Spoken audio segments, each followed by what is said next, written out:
আপনাদের ছেলে, আপনাদের এলাকার ছেলে মুসা বক্তব্য দিয়ে কি বলছিল যে একজন তৃণমূল ঘনিষ্ঠ তার রক্তের প্রয়োজন হয়েছে, রক্তের অ্যারেঞ্জমেন্ট করেছে। এটা কিছু মহান কাজ আমরা করিনি, আমরা কিছু মহান কাজ করিনি। আমাদের পার্টি তৈরি হয়েছে এই লক্ষ্য নেই তো যে বিপদগ্রস্ত মানুষ তার পাশে দাঁড়াবে। এখন যার রক্তের প্রয়োজন হয়েছে মানে সে বিপদে পড়েছে, খুশি মনে তো কারো রক্তের প্রয়োজন হয় না ভাই।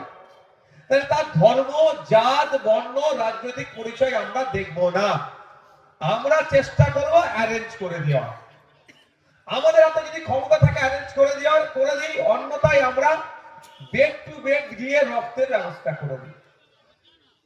তার রাজনৈতিক পরিচয় কি আছে না আছে দেখার দরকার নাই।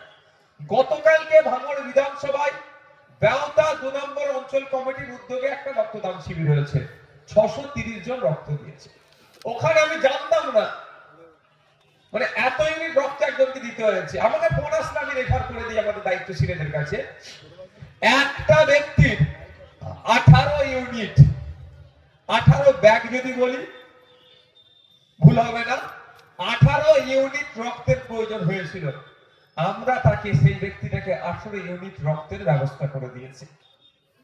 একবারের জন্য তার রাজনৈতিক পরিচয় কি, ধর্মীয় পরিচয় কি, বর্ণগত পরিচয় কি, একবারের জন্য দেখেনি। সামাজিক পরিচয়টা ওর আমার কাছে, সেও মানুষ আমিও মানুষ, এটা সামাজিক পরিচয় আমাদের, এটাতেই আমরা তাকে ব্যবস্থা করে দিচ্ছি। যারা এখনো ভাবছেন রক্ত দিলে কি হবে না হবে, দেবো কি দেবো না, আমি তাদের উদ্দেশ্যে বার্তা দিচ্ছি। পৃথিবীর 10টা ভয়ঙ্কর রোগের নাম জানেন আপনারা? যাক, 10টা ভয়ঙ্কর রোগের আমি জানতে হবে না। 10টা ভয়ঙ্কর রোগের মধ্যে 2টো ভয়ঙ্কর রোগ হচ্ছে কি জানেন? একটা হচ্ছে ক্যান্সার আর একটা স্ট্রোক। মেডিকেল সায়েন্স বলছে ক্যান্সার আর স্ট্রোক থেকে বাঁচার জন্য বেশ কিছু গাইডলাইন দিয়েছে। এইরকম ভাবে জীবনযাপন করলে আপনি মরণ ব্যাধিগুলো থেকে বাঁচতে পারেন। সেই গাইডলাইনের মধ্যে কি উল্লেখ আছে জানেন? নিয়মিত যদি রক্তদান করা হয় তাহলে ক্যান্সার আর স্ট্রোক থেকে বাঁচার সম্ভাবনা আছে।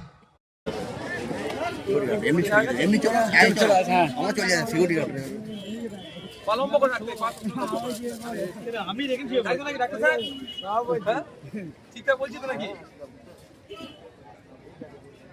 এগো